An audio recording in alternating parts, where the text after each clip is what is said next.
Hello, my name is Silvana Nashuku, and this is a journalistic future on privacy versus public interest in journalism. In today's fast-paced media environment, journalists are under constant pressure to publish stories that attract attention and engagement. However, in the pursuit of breaking news, an important ethical question arises. Where does the public right to know end, and where does an individual's right to privacy begin? The conflict between privacy and public interest is unavoidable in journalism. However, as demonstrated in SMW versus ZWM 2015, media freedom must be exercised responsibly. Journalism should inform the public while protecting human dignity. Responsible reporting builds trust and strengthens democracy. Journalists frequently face difficult ethical choices. The Media Council of Kenya's Code of Conduct emphasizes the need to minimize harm, respect privacy, and protect vulnerable groups. Ethical journalism is not just about what can be published, but what should be published. Journalism plays a vital role in society by informing the public, exposing wrongdoing, and holding those in power accountable. Yet, the same power can cause serious harm when private lives are exposed without justification. This feature examines how journalists can balance freedom of the press with respect for human dignity. Digital media has increased the speed and reach of information. While this enhances access to news, it also increases the risk of privacy violations. Journalists must apply ethical standards even more strictly in online spaces. The right to privacy refers to an individual's freedom from unwanted public exposure.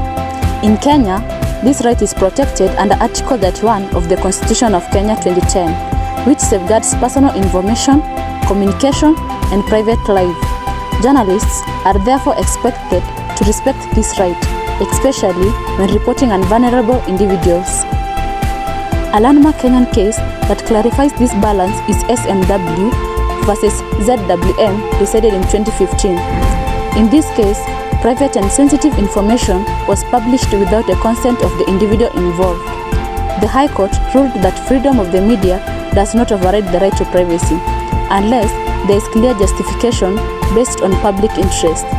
This decision set as an important precedent for responsible journalism in Kenya. Media privacy breaches are common in modern reporting. Some journalists have exposed identities of survivors of sexual violence, while others publish graphic images of accident victims. Such reportings causes emotional harm, violates ethical standards, and often serves no meaningful public interest. Public interest refers to information that genuinely benefits society. It includes stories that expose corruption, prevent harm, and promote accountability. However, not every story that attracts public attention qualifies as public interest. Ethical journalism requires careful judgment. Their permission. Every image that is captured of someone, as long as that person is identifiable, then that is personal data. And the Data Protection Act is very strict on protecting privacy. Therefore, if you take a photo of somebody in public, that is unauthorized collection of personal data if you have done it without their permission or without their knowledge.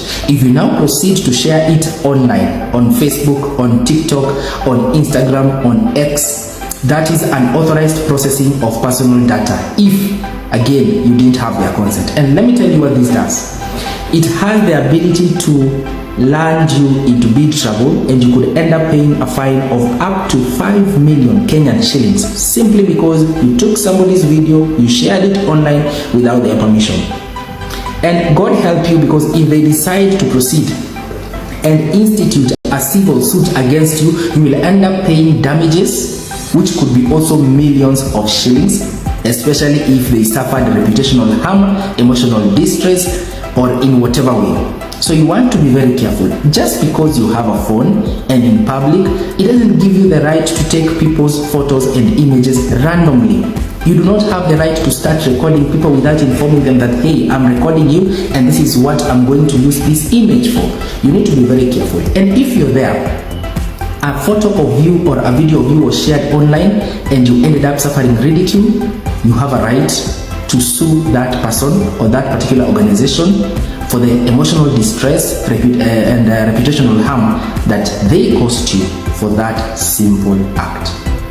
The law is slowly catching up with the internet, and ignorance will no longer be a defense. So be woke, be vigilant.